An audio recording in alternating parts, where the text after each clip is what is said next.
Hello and welcome to the Evidence-Based Chiropractor. I am your host, Dr. Jeff Langmaid. On today's episode, we're going to talk all about case notes and the importance of case notes in your practice, how I view them, how you can implement sending out case notes to other healthcare providers in your community, and I'll set some expectations on what you can expect when you start getting out there with those notes. We're going to dive into that and much more. I'll also drop a link down in the show notes. If you'd like to have a case notes template, this is what I provide all members of the Evidence-Based Chiropractor. If you'd like a template to be able to get started, I'll make it super easy for you. Hop on down in the show notes, click the link. I'll hook you up with the case notes template, and I'll describe exactly on this episode why the template is the way it is and why it works. Before we get started, I'll say a few words about the Smart Chiropractor and Patient Pilot. If you'd like to reactivate your patient base in 2024, head over to thesmartchiropractor.com, schedule a quick call with our team. We'll ask you a few questions, make sure that we believe that we can help you. That's ultimately what it comes down to. But if you have hundreds, if not thousands of people in your EHR, and you're not consistently reaching out, you're missing an opportunity to reactivate your patients, which is, quite frankly, the best opportunity you have to build, grow, and develop your practice without any. It's like free advertising. Get out to the people who already know, like, and trust you. Head over to thesmartchiropractor.com and learn about our patient reactivation system. But as I said at the top today, we're talking case notes, and I'm going to frame this in probably a dramatically different way than you've heard in the past, which is case notes are not, in my opinion, when we talk about sending case notes, well, let me frame it out this way.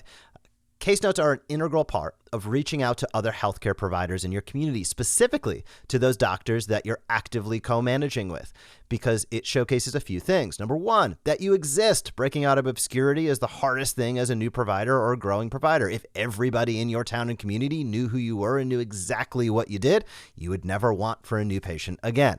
So all of us are looking towards breaking through obscurity. Case notes are a great way to showcase you exist. Two, they showcase you co-manage. If you're not sending case notes, every patient that comes in has other doctors they're seeing. And as I not jokingly say to docs I work with, it's like, you've been in practice 20 years and taking care of 10,000 patients, and literally no other doctors know that you've taken care of these people. Like, that's insanity, but that's what happens in the healthcare world. So case notes showcase that you're actively co-managing. The other thing they do is showcase your results. So here's the shift. I think about case notes like business to business, B2B, business to business testimonials. We're all clamoring for Google reviews. Why? Because they're B2C, business to consumer testimonials. They're showcasing the results. Your case notes are the same way. The case notes that you send to a doctor are not work comp narratives. They are not personal injury narratives. They are not insurance notes where you're trying to prove the value to get paid and check the box. A case note happens to have clinically relevant information on it, but is actually, I view it as a marketing tool. Does it have protected health information? Yes. Does it have clinically oriented information? Absolutely. But what is the purpose of it? The purpose of it is to showcase you exist, to showcase your co-managing, to showcase you get great results. That's the definition of a business-to-business testimonial. So what should you include on a case note? Most chiropractors, most of the time, end up having two challenges. You're somebody listening to this and you have sent case notes in the past, but you've slowed down. There's probably two reasons for that. One, it either took you too long to ship the note out the door. It became a pain in the butt operationally. We'll address that in a moment. Number two, maybe you sent some out and you said, I didn't get anything back. That's normal. Case notes alone will not flood your office with referrals. It's very rare that it happens. That's why case notes are one of the pillars in what we do at the Evidence-Based Chiropractor and our MD referral program. It's case notes, research, and meetings after building your target list for a reason. Because case notes are designed to do 1/3 of the work. Research designed to do the other third. We'll get into research and meetings on subsequent episodes, but today we'll stay tight on case notes. But case notes will not flood your office on their own. They'll provide you with the foundation necessary for the research and the meetings to do their job. That's a key differentiating point to understand. Now, in terms of making these things as simple as possible, this is just reverse engineering success. I'll tell a little story of how this came to be. I practiced at a few different very large orthopedic groups in my career and with 50 plus doctors. And I would see the fax machine going off all day long with case notes being received to be given to the other doctors I worked with from other providers externally. Well, guess what? Those case notes would not be looked at by those doctors right then. They'd be put in the patient's chart. The next time the case note would be looked at would be when the patient is in the practice. The doctor's either sitting knee to knee or walking down the hallway.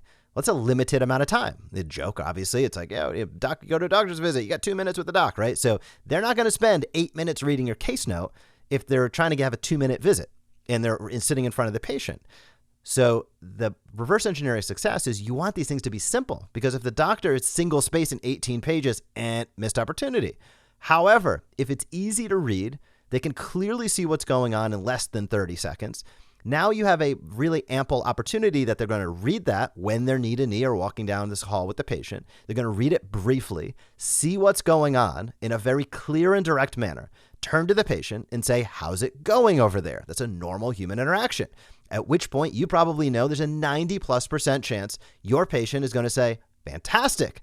That's the win that you want. So you want to have the note as simple and straightforward as possible to get the desired effect that you'd want on the back end. Otherwise, it's just all for naught if it's super long. The example I always use is the primary care doctor doesn't care what size screw a surgeon uses in a surgery. They care whether the surgery happened, who it happened to, and when it happened. The same thing holds true with your case notes. Don't get crazy. Chiropractors out there, it's like, I want to put like the 4th time I did Kemp's test, this happened. I did the same. Like, they don't care about that. What do they care about? Let's talk about that. You're going to notice this in the template. Every case note should have 4 bits of information on it. Patient name, date of service, diagnosis, and treatment plan. That is, in plain English, who did you see? When did you see them? What did you find? And what are you going to do? Keep it simple. If a doc can look at a note and see, for example, let's say I'm the patient, you're the doctor, that you saw me last week for sciatica and we're going to take care of me 10 times, and they can read it that quickly, that's a win, because that doctor is very likely, if they're sitting next to me, going to turn to me and say, how's it going? At which point I'm going to say, awesome.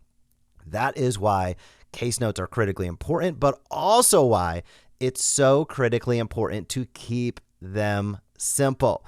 So think about how many patients, and let me pause on that. Cadence of sending. I recommend sending on your evals and your reevals, or your exams and re-exams. You don't need to send every visit by any stretch of the imagination, on your exams and your re-exams. And do you send case notes when the patient is not referred? Yes. If you're waiting to only send a case note when a patient's referred and you haven't built any referral relationships, you ain't getting any case notes shipped out the door.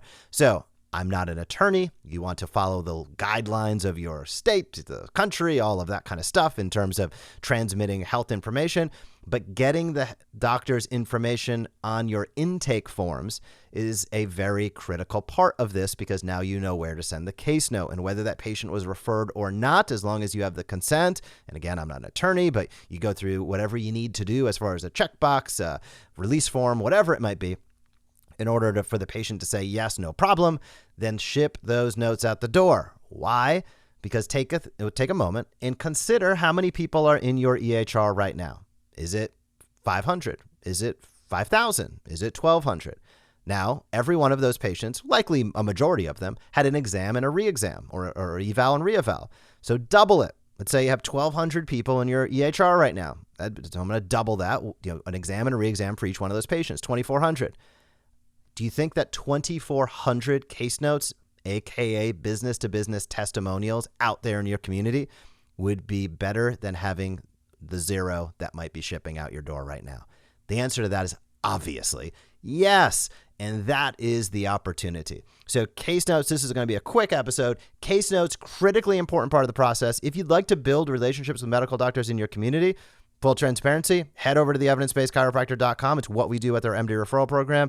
It is literally works 100% of the time when implemented, 0% when non-implemented. So if you're looking for something to implement that's easy, that's tactical, that's step-by-step, our program has been around a decade, helped thousands of docs build awesome relationships. So case notes are an integral part of that. If you have any questions, of course, feel free to hit me up. And before we wrap up, I want to say a few words about Align Asleep. If you have a pillow at your house or you're selling pillows in your practice, I can't recommend Align Asleep enough. It's what I use at my house. Founded by a chiropractor, sold directly through chiropractors. Awesome product. Check it out, alignasleep.com. I'll drop the link down below. And Shockwave has taken the chiropractic world by storm. And if you're interested in bringing Shockwave into your practice this year, I recommend StemWave.